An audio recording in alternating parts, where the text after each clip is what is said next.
So there's something that Hamza says in a lot of his videos where he'll sort of compliment the viewer for like how good they are for watching his kind of content. And he's been doing this a lot recently.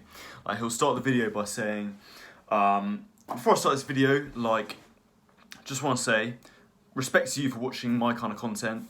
You know, there's a lot of quick dopamine videos out there, you know, that are ultra edited, that you could have been watching, but instead you decided to watch these kind of very low edited, very actionable, very educational videos, which is going to serve you much better. So well done for watching this kind of content. And obviously he says this stuff to get you to like him and get you to motivate you to watch more of his content. But nonetheless, I do feel like there's something genuine in what he's saying. Like he does seem to genuinely believe that the content he's making is like the best kind of content you could be spending your time doing. It does seem to be coming from quite a genuine place. And granted, you know, watching like a 1 hour video about, you know, self-improvement, where it's just the guy speaking into the camera, telling their stories, and giving very actionable steps, you know, that's definitely better than watching like, 10 ways to do nofap, or, you know, just watching some ultra edited thing like, you know, Mr. Beast or whatever. But I do feel like there's a bit of complacency in the self-improvement space that just videos about actionable steps, videos about actionable steps about how to improve your life are the sort of pinnacle of human, pinnacle of content that you can consume. And like, there's nothing better than just this, you know, this kind of content. But I actually think this is quite a short-sighted way of looking at things. And, you know, I'm saying as someone who makes these videos myself, and like I love making them. I love watching this kind of content. But ultimately, I've realised that, yeah, like I say, it's easy to get complacent. I think there's actually like a much higher level to aspire to when it comes to consuming content. That these videos, these sort of self-improvement videos, this kind of very fashionable thing now, where these kind of low dopamine self-improvement videos, they're not as good as it gets, you know. I don't think the great men of history really would spend their time watching these kind of videos. You know, Alexander the Great, obviously very famous general from ancient Macedonia. You know, he would go to bed, when he went to bed, he would, before he went to sleep, read the Iliad, you know, which is, for all intents and purposes, I know it's an epic poem and whatever, but it's basically fiction, you know. It's basically stories about people, you know. There's no actionable steps in the Iliad. There's no kind of top tips. It's just stories about other people's lives that are inspiring and full of wisdom, you know. And yet this is what Alexander the Great decided to read when he went to bed. He didn't decide to read How to Win Friends and Influence People, you know. He didn't decide to read The Millionaire Fastlane. Now, granted, you know, those books didn't exist at the time, but you know what I mean. He decided to read fiction, you know. I don't know about you, but there's something about Alexander the Great reading, like, The Millionaire Fastlane that just feels wrong. Like, it just feels like he wouldn't read that stuff, you know, because ultimately, he's what people need, what the great men of history had, is they've got like a higher purpose, you know. And I just don't feel like you get the higher purpose in life from these books that just give you actionable steps. You need something more, you know. And Alexander the Great, he wasn't the exception, you know. All these great orators of history of the ancient world, they all knew literature really well, you know, like Cicero, Julius Caesar, you know, Plato, Aristotle, all these guys. They were really well read, and they weren't just reading like action. You know, this genre doesn't seem to have existed in the ancient world. You know, but they weren't reading like self-improvement books. They were reading like books about literature, literature, fiction, you know, and like history and stuff like that as well. But they had a real respect for this kind of content, if you will. And I think the reason for that is because it aspires to something higher. You know, it gives you like something that's greater than yourself to be inspired by. And I feel like that's ultimately more important than the actionable steps, which is basically what self-improvement books are. It's just how to do something. But I think the much more important question is like why to do it, you know? And so I think if you're watching all these like videos like this on YouTube, like that's great. But don't get complacent. I think challenge yourself to read something, to like consume something that's even higher, even more sort of inspirational and deep and complex. Because that's the big mistake of self-improvement, is it assumes that humans are simple and that life is simple. Life is just about constant improvement. But the truth is, it's not like that. Like, we're all just wildly complicated. And, you know, our lives are just so strange and mysterious. And you can't just boil it down to, like, a bunch of actionable steps. You know? You can do that, but the real thing that's going to change your life, I think, is making sense of it through stories, you know, through high literature. So yeah, like next time you want to read a book, like instead of reading like another book on deep work, like read a biography about someone who lived and had like an amazingly inspirational life, or like read some really high literature, you know, like Shakespeare, Dostoevsky, you know, read religious texts, you know, the Bible, the Quran, the Bhagavad Gita, you know.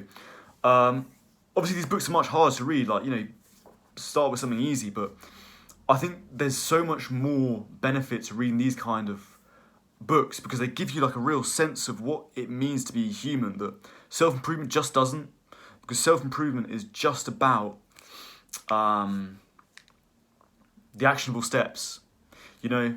And I don't know about you, bro, but do you really need more actionable steps?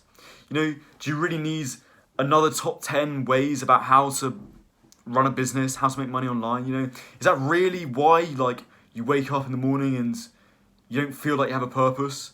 Is because you don't know, it's because like, it's because I haven't read another top 10 ways how to start a business? Or, you know, is it really, like, because your physique's not a 10 out of 10, you know, is that really why you're not where you want to be in your life? Or is it because you don't have a profound sense of like where you come from and where you're going, you know, what you're doing with your life? I just think we're here for something so much more profound than just, just like get a good physique, make money, you know, and cold approach lots of women. You know, I just feel like there's something more than just that. And I think literature, high literature of like fiction, it gives you a sense of like where you are in this place in the world and like how complicated life really is. And it just allows you to make sense of it in a way that self-improvement just never will, you know? And like, I'm not saying don't also read self-improvement books, you know, but I think you wanna read these kind of inspirational books, you know, high literature as well. And I think you want to read the self-improvement books because you have an image of like what you want to accomplish from it. You know, like for example, let's say you read, I don't know, trying to think of a good example. Let's say you read Crime and Punishment by Dostoevsky, and you get a real profound sense of like, you know, like, humanity's purpose, like, are there objective goods in the world, you know, all these big questions, and then you go on a big journey and you discover like, I want to I don't know, start a business, helping people to,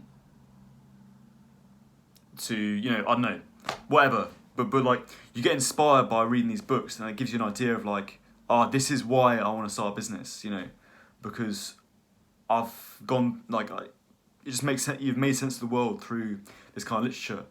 Then you read like The Millionaire Fastlane or The 4 Hour Work Week, and you think, oh, I just do this, you know, there's a really efficient way of how to make my business a success. And then you do that. You know, there's a context in which the self-improvement is coming from there. But it's not like the first step, you know what I mean? I just think, you know, all these self-improvement guys, like, I respect them a lot, but they'll just shower you in praise. They'll be like, oh, you're doing so well for watching this kind of educational content. It's like, you are, but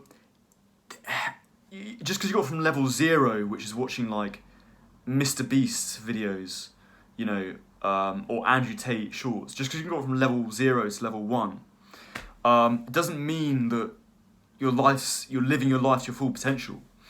And I just think there's so much more that you can consume that's so much better. And some of that, like, I'll be honest, like, I watch a lot of non-educational stuff on YouTube. Like, I watch a lot of travel vlogging. I love travel vlogging. I think it's a really fascinating genre. And watching that kind of content has got me really inspired to make this kind of content for myself. And so in a lot of my free time, I'll just spend my time like traveling to places and filming it and making it into travel content, and putting it on YouTube, you know, which makes my life really exciting. It's taking me to really interesting places. You know, it's taking me to Moldova, to Georgia, to Kosovo. You know, I've been in places in the UK that otherwise I would have never gone. You know, it's given me a really profound purpose in life. And now I've taken action on it, you know, and there are lots of people who watch this kind of content and don't take action on it. But I could have just sat down and like watched.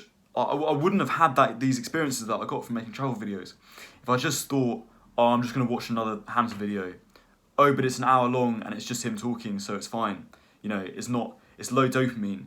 You know, that's the other thing, like, I don't know, it's a bit off topic, but this idea that like, oh, low dopamine is good.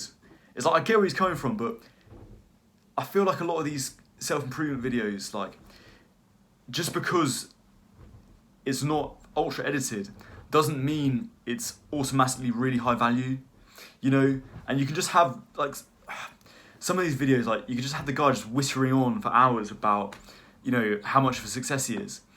And it's really quite boring because it's like, oh, it's low edited, you know, oh, it's high value, you just don't get it. Yeah, like, aren't things meant to be entertaining and interesting on YouTube, you know?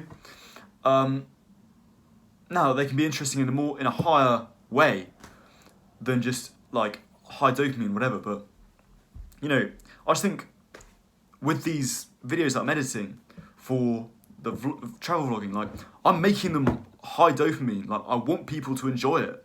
You know, I want people to sit down and be engaged by it. I don't want to have some shot of me like wandering around for hours that's not interesting. You know, I want to just have the really interesting stuff and compress it into a really useful, like, interesting video. Even if it's just a short 10-minute video, I'd much rather that than just like, you know, an hour of me wandering around that's not very interesting, you know. Now, you know, I don't put music on it and like all this other stuff. I don't ultra edit it. It's quite a raw video, but I still want people to stick around. You know, and same with these videos, you know, some of my videos are quite long, but I don't want them to be ultra long if they're not useful, you know? Like, I'd much rather call it a 10-minute video that is really interesting than I just ramble on for an hour, but it kind of sounds really, oh, it's really low dopamine or whatever. Yeah. I don't know, guys. So yeah, that's basically what I think, guys. Thanks so much for watching. As always, top link in the description. I'll give it a click. One-on-one coaching with me. Be really cool to hear from you. But otherwise, it's been a pleasure. See you in the next one.